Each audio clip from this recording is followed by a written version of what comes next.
Classic St. Louis, captured in photographs. We'll have that story next on City Corner.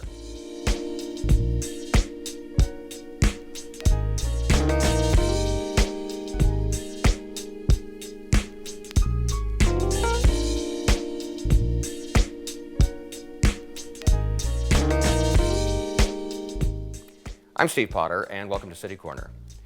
Richard Sprengeler is an amazing photographer, and he has an exhibit coming up at Lambert Airport very shortly, and he's here to tell you about it. Richard, welcome to City Corner. Hello, thank you for having me. How long have you been in the business? About 40 years. I took my first photograph of St. Louis 40 years ago in 1981, and I've been photographing it off and on ever since. Were you one of those kids like me that had the little cheap Polaroids and stuff when you were a kid? Did you take pictures then too?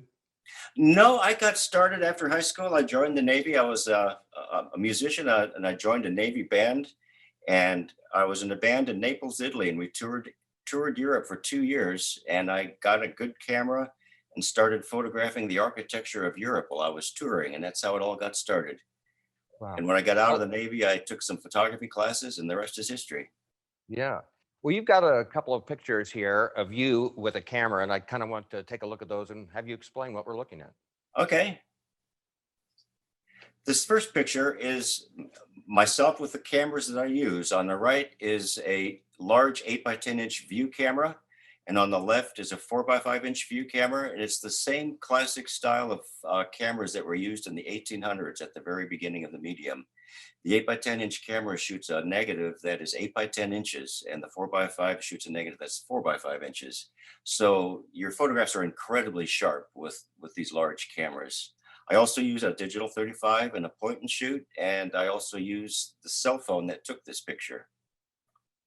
Wow, you've got another one, I think. Yeah. Yeah, this is how a view camera is used. You can't see the image on the ground glass unless you're surrounded by darkness. Daylight washes out the image. So you have to have this dark cloth. It's dark on the inside, at least, over the back of the camera, and that way you can see the image. It's a very slow, methodical way to make a photograph. But in architecture, the buildings aren't going anywhere, so it works out really well.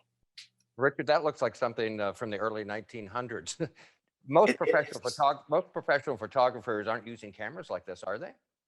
Less and less and less. Yeah. There's about 2 or 3 photographers in St. Louis that I know that are still using this. If you go on eBay, you can see them all over the place. Photographers are selling them like crazy. Let's jump right in and look at one of your photographs of downtown St. Louis. This is looking eastward. I'm not sure if that's day or night. It's twilight. It's taken from the Keener Plaza parking garages at twilight. And when you photograph at twilight, you get a real nice mixture of the daylight that is fading and artificial light that appears to be brightening. And if you catch it at the right time, the ambient light and then unnatural light are about the same intensity.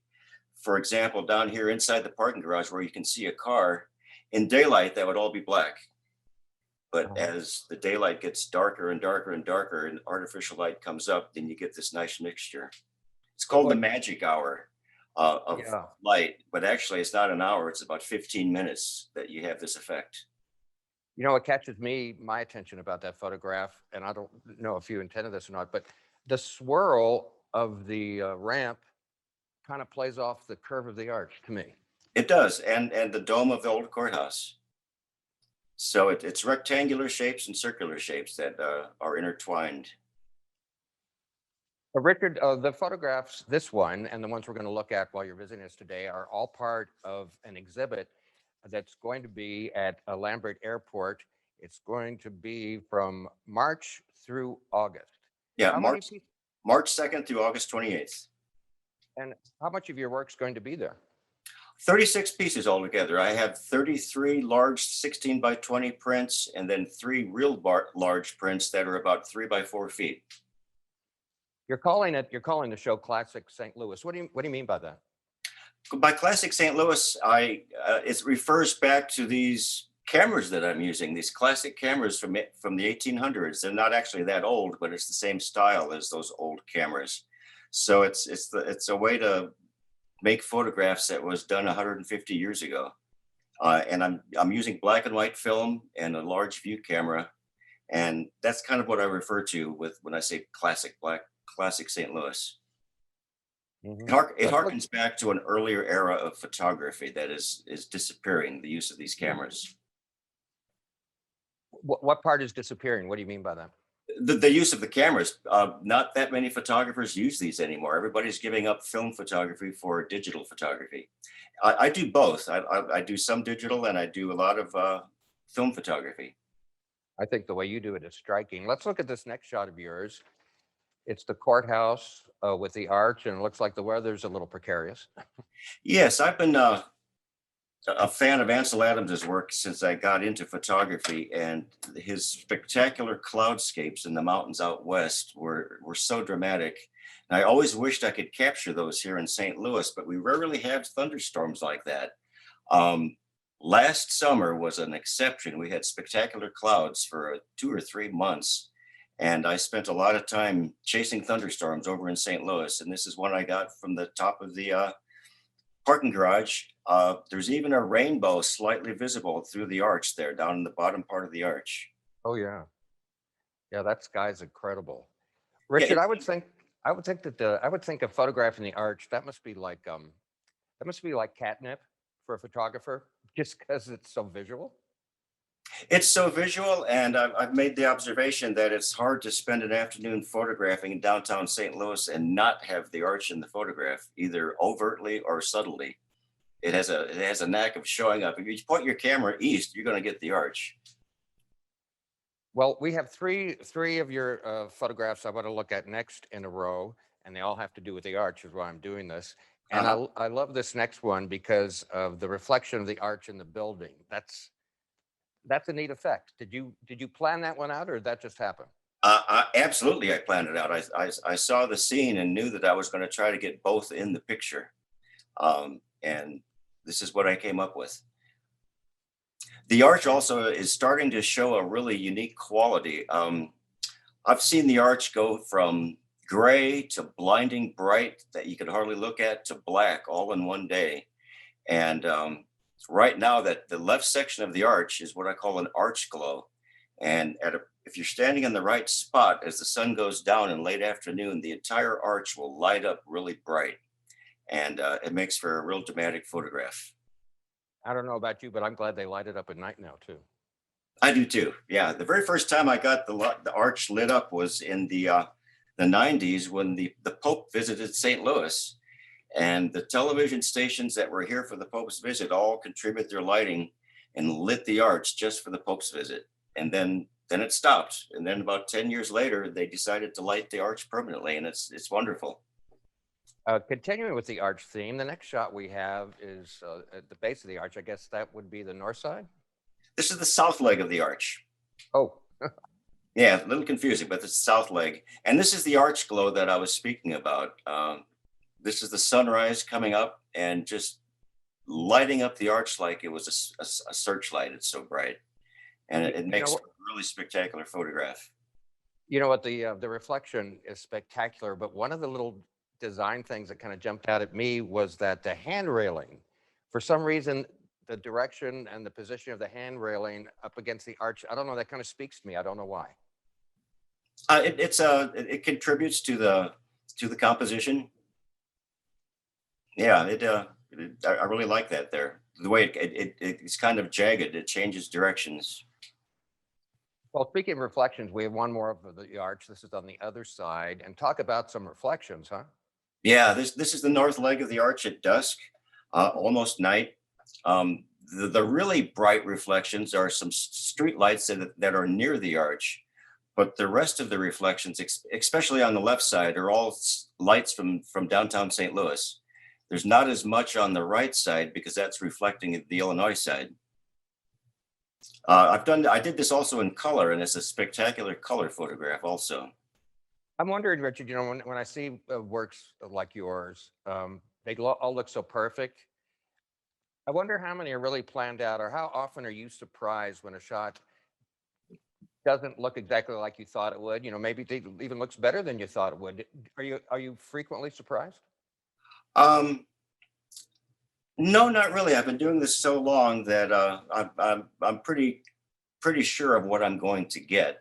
Um, because I'm using these cameras. You're looking at the scene for a long time before you take the picture. You got a pretty good idea what you're going to get. Um, I do a lot of street photography, and a lot of times with street photography, you don't know what you're going to get. Right, but that's not always good, though, is it? Well, sometimes you have happy accidents. So Yeah, I bet. Let's look at this next one. This is just a short journey from the arch. This is a shot somewhere in Laclede's Landing. I guess it's right down around the base of the Martin Luther King Bridge. this is the Martin Luther King Bridge, yes, and Sundecker's Bar on the left-hand side. I've photographed this scene several times.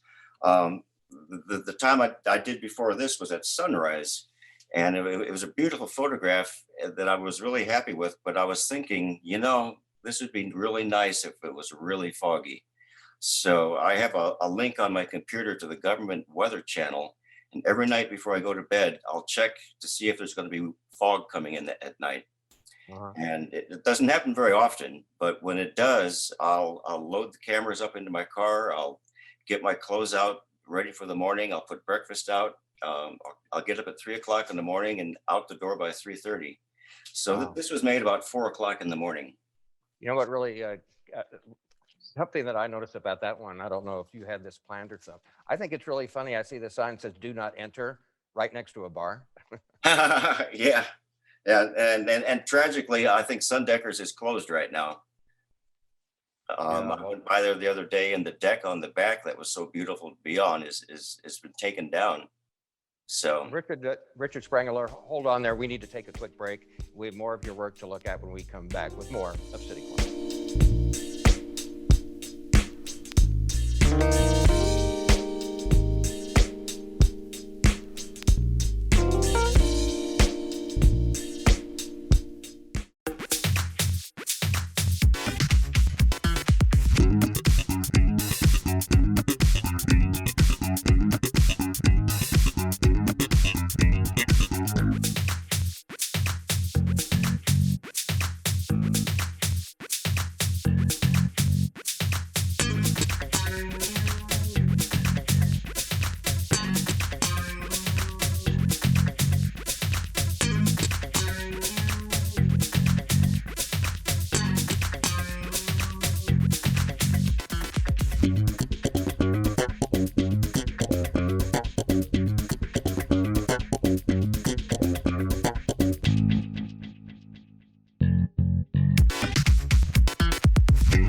This is the story of a boy who didn't talk for a long time.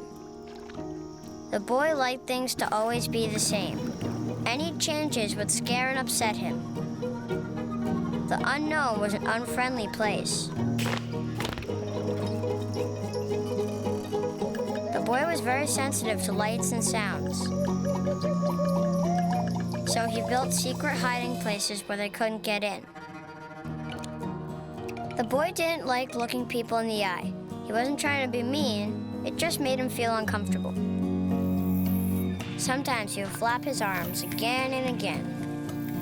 One day, I found out I had something called autism. My family got me help. Slowly, I found my voice and learned all the ways I could live with it better. Early intervention can make a lifetime of difference. Learn the signs at autismspeaks.org. Operation Wonder Park is a go! There's nothing more powerful than imagination. But don't just imagine. Use STEM to change the world. Who's with me? Oh, it's gonna hurt tomorrow. If she can STEM, so can you. Find out more at She Can STEM. It takes less than 1 minute to find out if you may have prediabetes, and you can do it here. So what are you waiting for? Just go to the site. Selfie. Nailed it.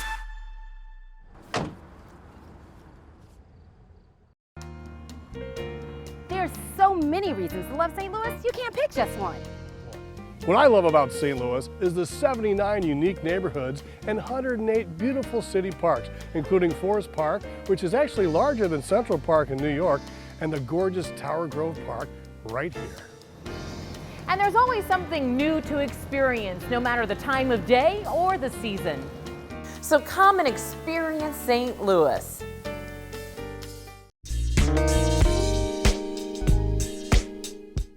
I'm Steve Potter. Welcome back to City Corner. Richard Sprengeler is our guest today. He's a photographer. He has a show coming up at Lambert Airport from the beginning of March 2nd, I think it is, through the end of August. And Richard, how many photographs are you going to have there? 36 altogether, 36 large photographs. And how did you choose which to show? That was tough. On my website for this body of work, I've got close to 700 photographs. The selection was the audience at Lambert Airport is going to be the general public. So I kind of took photographs that I thought the general public would really respond to. And so that was my criteria. And are these going to be large? What are the dimensions of these photographs? There's going to be 33 photographs that are 16 by 20, and then 3 of them that will be about 3 feet by 4 feet. Well, let's look at this next shot you have. I think this is interesting because it's 2 bridges downtown, and what I find really neat about it is it really brings out the architectural difference in the 2 bridges. Yes, the Eads Bridge was finished in 1875, and I believe the Martin Luther King Bridge was finished in maybe the 40s. This represents one of the most difficult photographs I ever have had to try to get in 40 years. I first saw the scene when I was on the landing with some friends, and I thought I didn't have my camera, so I thought I better come back. I'll come back to the next night and get this moonrise. So I came back the next night, and it was dark by the time the moon came up. It was complete night, and I developed the film, and the only thing I had on the film was the moon and the lights.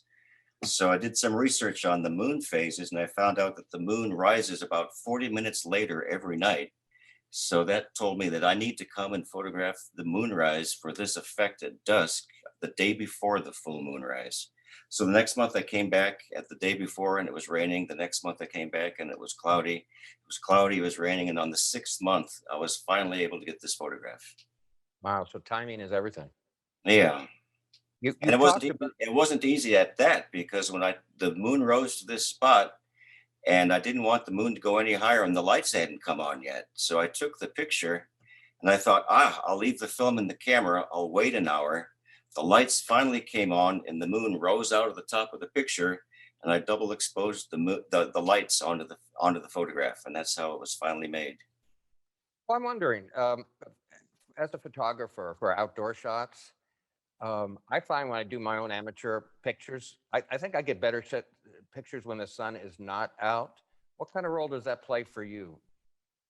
I treat architecture kind of like portraiture. Lighting is the most important thing in portraiture, and the same in a building. If it's daylight, you generally don't want to have the light behind you, because it's what you call flat lighting. You want the light coming from either the side, one of the 2 sides, and that makes the most interesting light. The exception to that is when the sun goes down and you can do shots like this.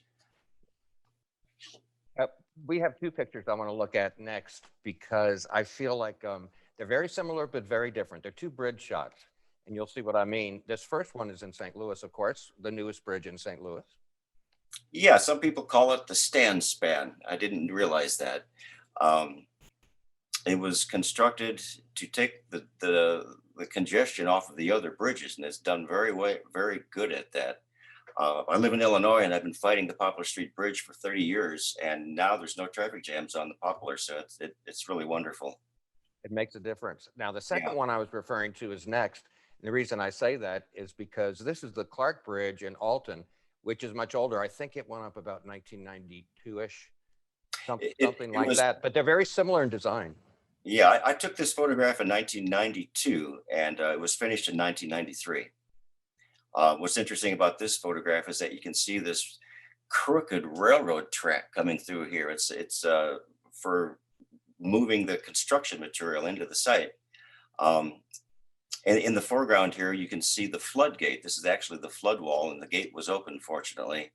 It was a foggy morning, and I was able to frame the bridge and the brightness of that scene with the darkness of both the flood wall and the bridge coming around from the top. So you can see that the bridge curves to the left and comes back over the top.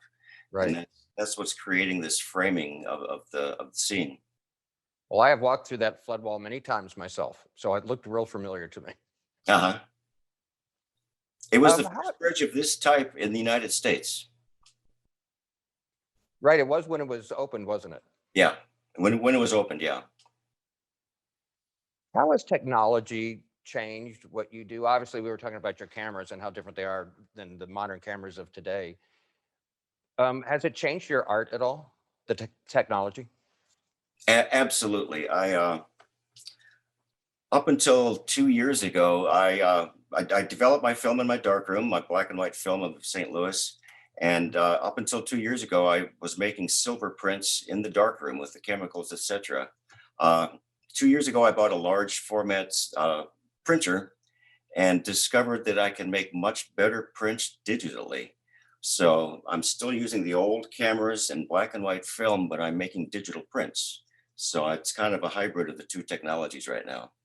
That brings up something I want to ask you about. You know, believe me, I don't know a lot about photography, but you know what people do with filters and photoshopping. Is there an ethics? Is there an ethics thing for a professional photographer that you won't do too much of that? What I like to do as far as using filters and things like that is that I don't want it to be noticeable in the photograph.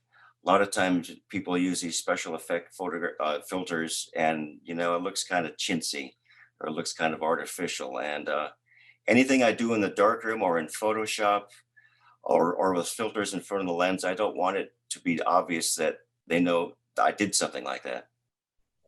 I have some friends that I have to tell you, when I see their pictures on Facebook, I think they're movie stars. Doesn't look anything like them.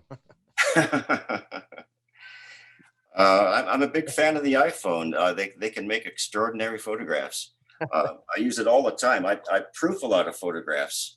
When I'm making a black and white photograph with these old cameras, I'll shoot it first with my iPhone, and I can convert the picture to black and white right on the iPhone screen, and that gives me an idea of what it's going to look in the end. I love this next shot of yours down on the riverfront with the boat, and I think maybe a storm's approaching. A storm is approaching, yeah. This was 2018, and we had spectacular clouds in 2019, but also some in 2018. And this is a good example of just the opposite of that bridge shot that took me 6 months to make. This one was unplanned. I was in West County coming east, and I saw this thunderstorm over St. Louis, and I raced down 64, got off and got down onto the waterfront and was able to make this photograph before the storm left. So this was an unplanned photograph that was taken real quick, as opposed to the one that took me 6 months. I prefer this kind better a little bit. I'd rather not wait 6 months for something to happen. Well, what's the boat in that picture? You can see the title up there. It's the America. It's not a permanent boat that stays in St. Louis. I believe it cruises the Mississippi and the Ohio River. So if you're lucky, it'll be in St. Louis for a day or two, and then it'll leave. And I just happened to be in town when that thunderstorm was here. So I was really lucky.